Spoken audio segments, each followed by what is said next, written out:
environmental natural hazards. Therefore, before the 2004 tsunami, we thought that Maldives would never experience such a event. So I think, of course, yes, now we have identified our country as a high risk country where we could, be very much affected due to such kinds of events. What about the perception among the society? As we have mentioned, it came as a shock both to the society and institutions. How has it changed in these 13 years? Maldivians within the communities believed that we were living in a very happy environment. We never thought that, of course, yes, we have affected by the sea swells and flooding events due to rain during the past. However, we have taken it as an annual event which we used to face it every year, and we just attend to it. And when the event just goes off within few days, we just get back to our normal lives. However, due to the climate change and adverse effects of these kinds of events, people has been thinking, and of course people are much more aware, and they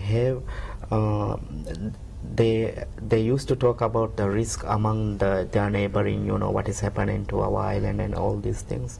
I think, yeah, Sizna could just add something to it. Yeah. I would say, regarding the perception, I would say that during 2004, when tsunami hit, there were incidents like people didn't know what it was. Most of the people went to the nearby seas just to see what it was, and many got affected, many lost their lives. But now when there is a tsunami alert, or when there is alert that there could be an earthquake, any warning, people do get ready, and we even at NDMC do get calls that what are we supposed to do. So I think people are much aware when compared to 2004 that there is tsunami Maldives can be affected by tsunami, and people know that, and people know how to react to that. So we have achieved, perception-wise, we have achieved a lot, I think. Okay, one thing we did not know at the time, that Maldives could fall prey to such a large-scale disaster. Like you have mentioned, the worst we had seen at the time were storm surges and such like. With climate change in mind, what kind of natural disasters are Maldives prone to? Have NDMC been able to identify what kind of disasters Maldives, natural disasters? It's, of course, yes, hydrometeorological disasters which relates to water. Means if we get more rain, we flood, and if there's no rain, we are out of water. So mostly we get, we are affected by the hydrometeorological disasters, by the, like I have said, this severe weather conditions and the cyclones which formed in the Bay of Bengal, which passed through near our country, and we get the indirect effect. And the severe conditions of these cyclones and weather brings sea surges and swells, and of course flooding, which which devastates the farming and local livelihoods of these people. So I would say it's mostly due to natural disasters, rain and floods due to rain and sea swells, of course. Yeah. With climate change in mind, we have seen our diplomats go speak up about how climate change is making it worse for countries like us, SIDS. With that in mind, are we susceptible to other natural disasters? As disasters, what Maldives face are mostly floods and storms and tidal surges. But yes, when we talk about climate changes, yes, the damages get much worse, because let's say in an island where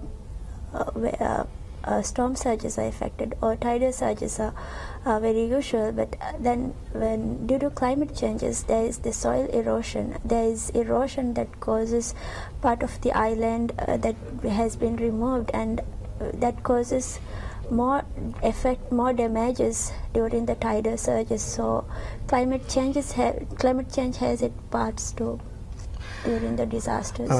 And just to add on to it, in our records it actually doesn't show the annual rainfall rate has different, I mean it is getting high or low. It's actually constantly average. However, from the records, the incidents that we have recorded in NDMC shows that the number of events has been increased during the past 5 or 7 years. The trend of these kinds of flood events and have brought, means the intensity of the rainfall has become stronger, means we have experienced rainfall which continues for 2 to 3 days during the past, but it's light rain. But now it's a sudden just fall which just brings heavy flooding. So in our records it shows that there is a trend of increasing these kinds of events. Though relatively new, the National Disaster Management Center has been in place now for quite some time. How well of a system has been adopted, is now in place to handle, let's say, something in the scale of the 2004 Indian Ocean tsunami? The NDMC has been actually established just after the tsunami 2004 by a presidential decree. Before that, in the country we didn't had NDMC. Only the first responders like Maldives National Defense Force and Maldives Police Services was the first responders who was actually responding to any such kinds of events. Just after the establishment of NDMC, the first thing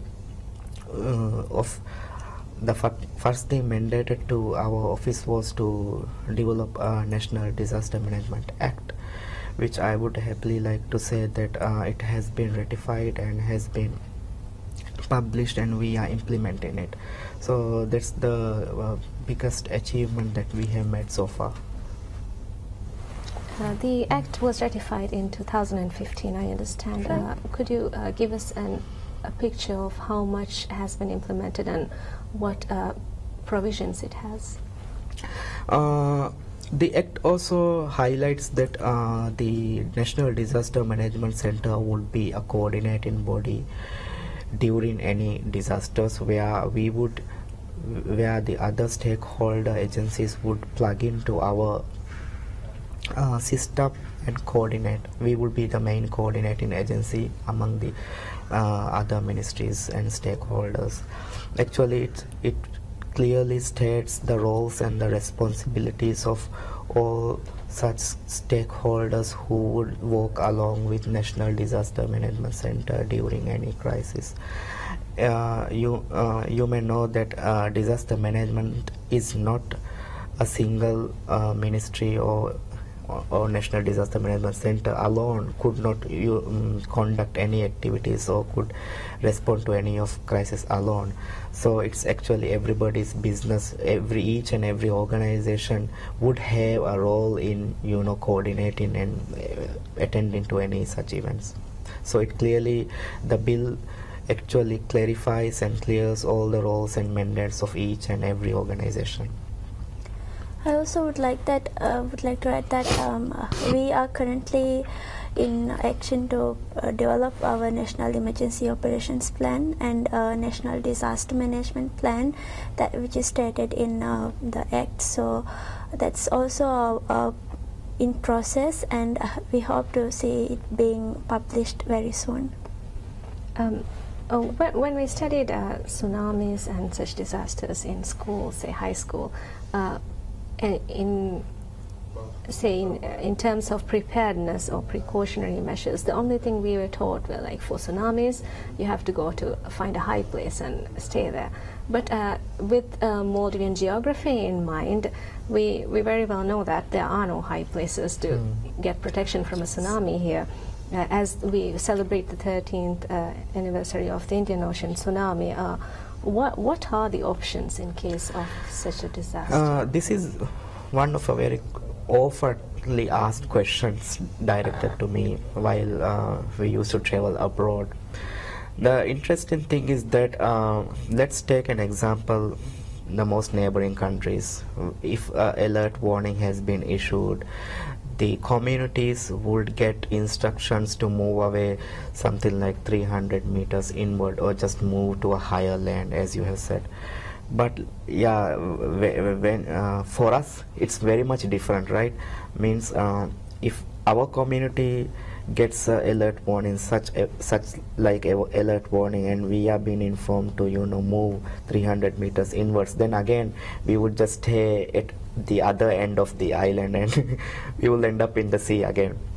So we also have such small islands within the country where when we just stay in the middle and look around, we would see all around sea and shoreline. And the houses established are also very close to shoreline, where when the floods, when the swells happen, that the waves that rise could just just go into these houses and bring lots of damages. So for us, if it is a tsunami warning, we would not have a direct clear answer to pass to the community saying that this is the exact safest way to you to be safe during a tsunami warning.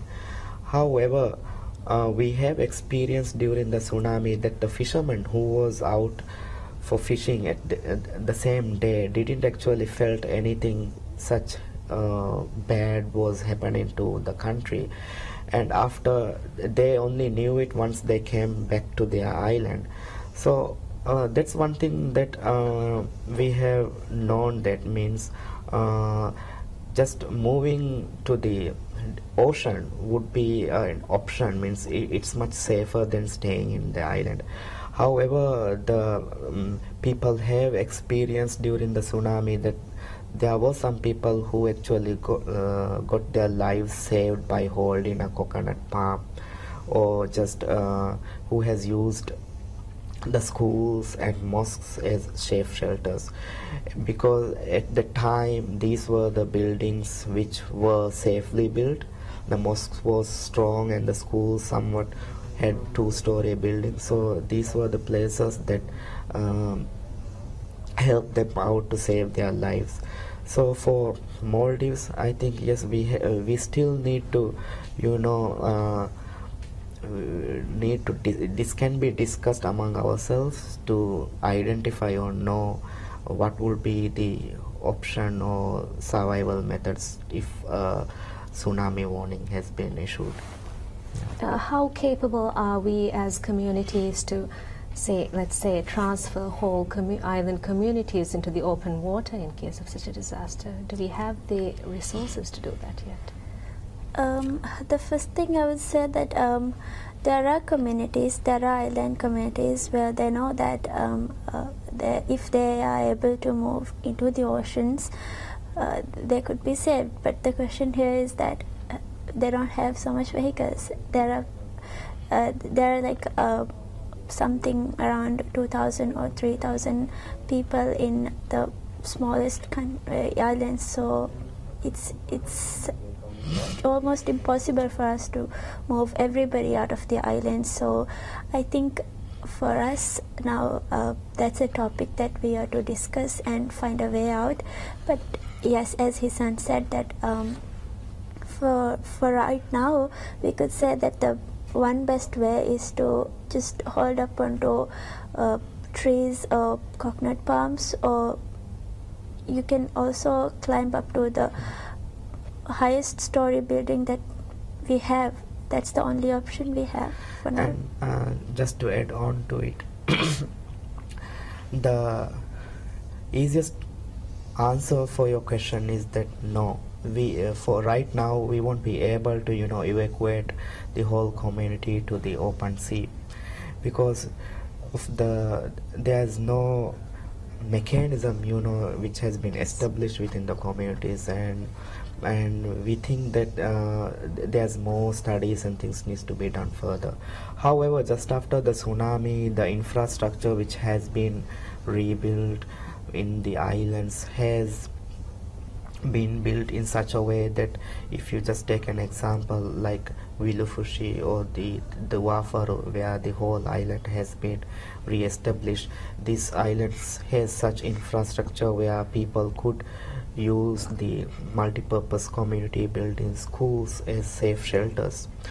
And these buildings are designed in such a way that the whole community could be evacuated to the highest level, and the ramps are built, and the multi-purpose community buildings is also designed in such a way that the first floor of the building could be used as a safe shelter, and the flowing water could just pass under the building and it could be used as a safe shelter. So these are the things that we need to integrate into the planning process of these development stages, so that slowly I think we could just rather utilize such infrastructure to, you know, as safeguard from such events. Yeah, we of course cannot change our geographical makeup, yeah. but then it's all upon the community's coping mechanisms.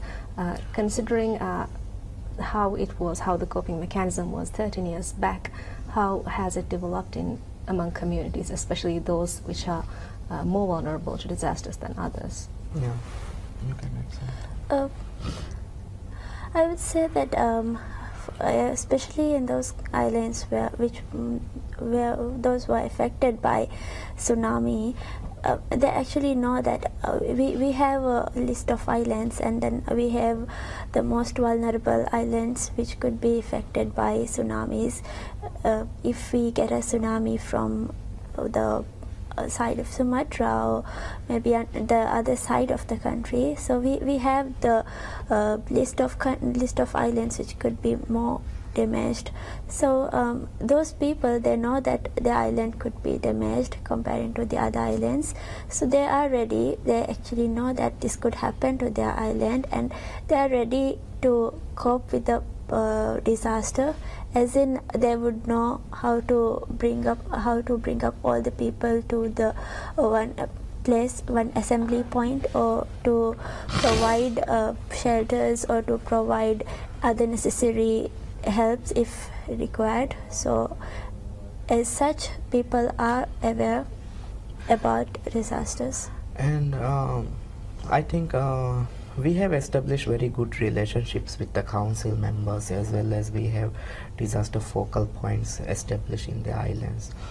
And just after the tsunami, we've been conducting the community-based disaster risk management programs, where Shizna could give that outline of what are the things being covered in the program.